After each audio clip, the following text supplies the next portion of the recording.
Dear friends, we as human beings are choosy in many things. We choose the best things for our lives, but sometimes we fail to choose the good things. Today, it is an invitation from 21st Sunday in ordinary time to choose a way that leads to salvation.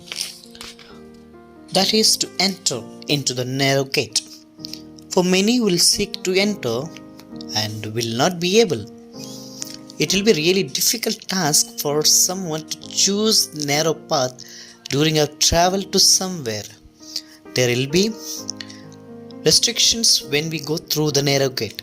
We like to go freely or move freely whenever we make a journey.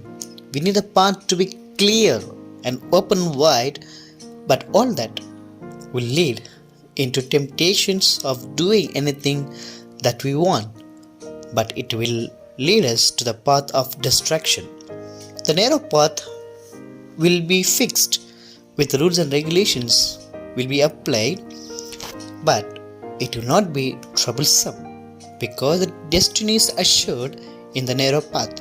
It needs full concentration and attentions.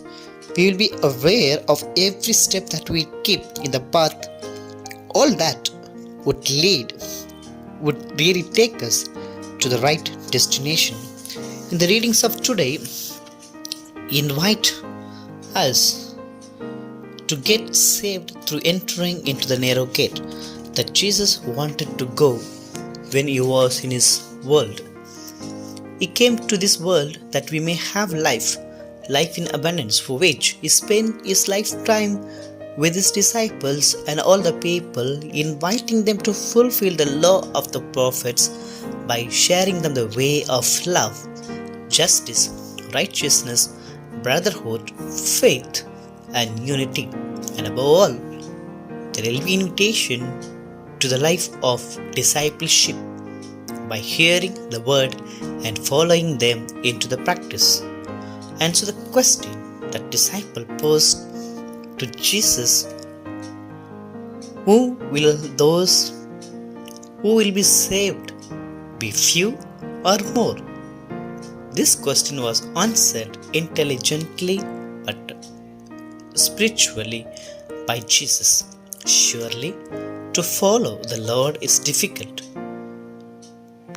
because there is always the narrow path, but the gate as option of salvation.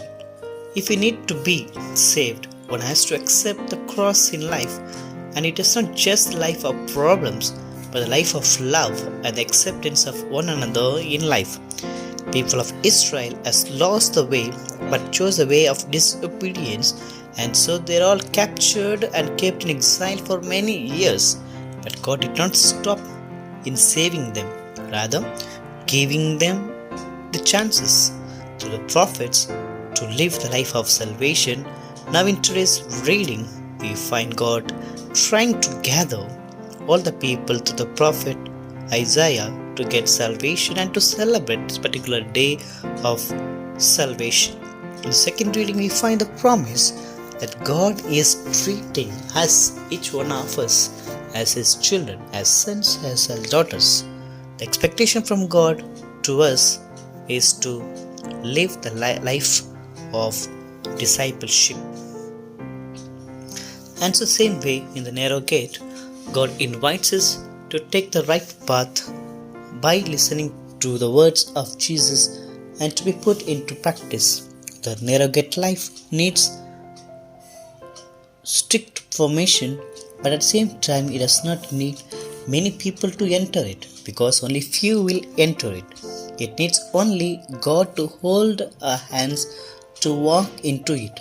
The Lord is to be the leader for entering into the narrow gate. If you accept this, He invites us today, along this gospel reading, along with the disciples, to trace this particular narrow path into our life, into our work, into our families. We have so many opportunities to live our life of narrow gate. Like for the first disciples, they chose to live by leaving their parents and the work. For Zacchaeus, he left his business. For Matthew, He left all the life of money to the tax collections. They all chose the narrow path, the life of total transformations, total surrender to the Lord. And so they surrendered their life from the old way of living into the newness of life. Today, let us all cast out all our narrow minded attitude of negativities, narrow minded approach of spirituality or devotion, above all, the presence of God. Let us believe that God is at work. Let's believe, let's start entering into the narrow gate, which is of God, of love, of our neighbor. It needs a lots of giving up of our unhealthy habits from our old life. The more we keep up our beloved Lord into our system of narrow gate, God will lead us and we are free to enter into the life of salvation. Amen.